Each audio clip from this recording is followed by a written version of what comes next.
नमस्कार दोस्तों, मैं राजेश दुधानी एडवोकेट आज आपके साथ डिस्कस करने जा रहा हूं एग्रीमेंट टू सेल और सेल डीड के बारे में। दोस्तों, एग्रीमेंट टू सेल एक ऐसा दस्तावेज है जो किसी भी प्रॉपर्टी की डीलिंग से पहले एग्जीक्यूट किया जाता है। दोस्तों, एग्रीमेंट टू सेल के तहत में किसी भी प्रॉपर्टी को खरीदने की जो भी शर्तें होती है वो सारी उसमें लिखी जाती है और जो कंसिडरेशन वैल्यू है वो भी उसमें लिखी जाती है। दोस्तों, एग्रीमेंट टू सेल जो है वो एक रजिस्टर्ड डॉक्यूमेंट होना चाहिए, ये मेरी एक ओपिनियन है, क्योंकि अनरजिस्टर्ड डॉक्यूमेंट को जो है कोर्ट में वैल्यू नहीं मिलती। वैसे किसी स्टेट में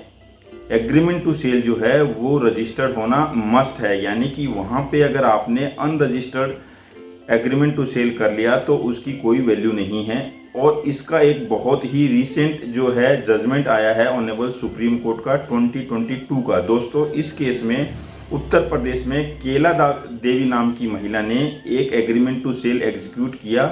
और एग्रीमेंट टू सेल एग्जीक्यूट करने के बाद में बलराम नाम के व्यक्ति को वहाँ पे उसने 14,000 रुपीज़ दे दिए और 10 रुपये की जो स्टैम्प पेपर है उसके ऊपर में एग्रीमेंट टू सेल एग्जीक्यूट कर लिया। और दोस्तों, सेल एग्रीमेंट जो है एग्जीक्यूट करने के बाद में वहाँ पे केला देवी जो है पोजीशन भी ले लेती है। जब दोस्तों सेल डीड की बारी आती है वहाँ पे दोनों पार्टीज के बीच में डिस्प्यूट क्रिएट हो जाता है और डिस्प्यूट क्रिएट होने की वजह से बलराम जो है वो उस एग्रीमेंट टू सेल को एग्जीक्यूट करने से मना कर देता है और अपना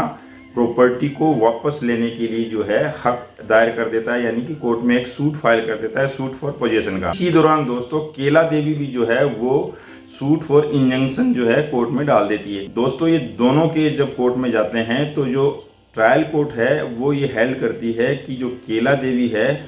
वो इस प्रॉपर्टी को रखने की हकदार नहीं है, क्योंकि जो एग्रीमेंट टू सेल था वो अनरजिस्टर्ड डॉक्यूमेंट था, उसकी कोई लीगल वैल्यू नहीं है। दोस्तों, ये केस फिर इलाहाबाद हाई कोर्ट में जाता है और इलाहाबाद हाई कोर्ट जो है वो केला देवी के पक्ष में ये ऑर्डर पास कर देती है कि एग्रीमेंट टू सेल है, इसलिए ये प्रॉपर्टी केला देवी को मिलनी चाहिए। दोस्तों, इस केस की जो है बलराम जो है सुप्रीम कोर्ट में अपील करते हैं और सुप्रीम कोर्ट दोस्तों इसमें एक अपना लैंडमार्क जजमेंट देता है और ये जजमेंट देते हुए कहते हैं कि हाई कोर्ट ने जो ऑर्डर दिया है वो गलत है और ट्रायल कोर्ट का जो ऑर्डर है वो बिल्कुल सही है, क्योंकि एग्रीमेंट टू सेल जो है वो अनरजिस्टर्ड डॉक्यूमेंट है और अनरजिस्टर्ड डॉक्यूमेंट की कोई भी लीगल वैल्यू नहीं होती, इसलिए जो प्रॉपर्टी है वो फिर से बलराम को मिलनी चाहिए। दूसरा दोस्तों, जो केला देवी ने सूट फॉर इंजंक्शन डाला था वहाँ पर भी कोर्ट ने ये बात कही कि केला देवी के पास में अगर कोई रेमेडी होती तो वो थी सिर्फ और सिर्फ सूट फॉर स्पेसिफिक परफॉर्मेंस की, लेकिन उसने वो सूट फॉर स्पेसिफिक परफॉर्मेंस इसलिए नहीं डाला क्योंकि अनरजिस्टर्ड डॉक्यूमेंट के ऊपर में suit for specific performance maintainable नहीं होता। तो दोस्तों, इस तरह से ऑनरेबल सुप्रीम कोर्ट ने लैंडमार्क जजमेंट देते हुए हेल्ड किया कि अगर आपका एग्रीमेंट टू सेल अनरजिस्टर्ड है तो आपका उस अनरजिस्टर्ड डॉक्यूमेंट की कोई वैल्यू नहीं है और आप जो है उसको एग्जीक्यूट नहीं करवा सकते।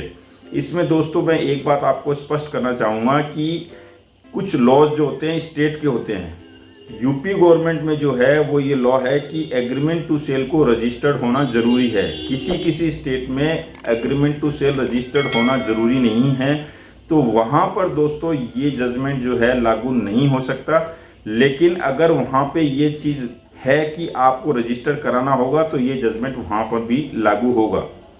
अनरजिस्टर्ड डॉक्यूमेंट की लीगल वैल्यू नहीं है, ऐसा सुप्रीम कोर्ट ने हेल्ड किया और बलराम को जो है वो पोजीशन वापस दिलवाई।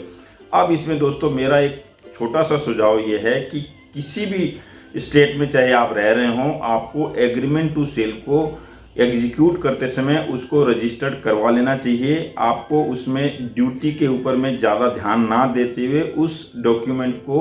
रजिस्टर्ड करवा के जो भी ड्यूटी बनती है वो पेड कर देनी चाहिए, ताकि आपको इन फ्यूचर उस डॉक्यूमेंट को एग्जीक्यूट कराना हो तो आप स्पेसिफिक परफॉर्मेंस का सूट डाल के आप उस डॉक्यूमेंट को एग्जीक्यूट करा सकते हैं। इसलिए हमेशा एग्रीमेंट टू सेल को आप रजिस्टर्ड कराएं और एग्रीमेंट टू सेल को रजिस्टर्ड कराने के बाद में उस डॉक्यूमेंट के बेस पे आप सेल डीड जरूर एग्जीक्यूट करा लें। अदरवाइज उसकी भी एक जो है लिमिटेशन होती है, उस लिमिटेशन के दौरान अगर आपने सूट फाइल नहीं किया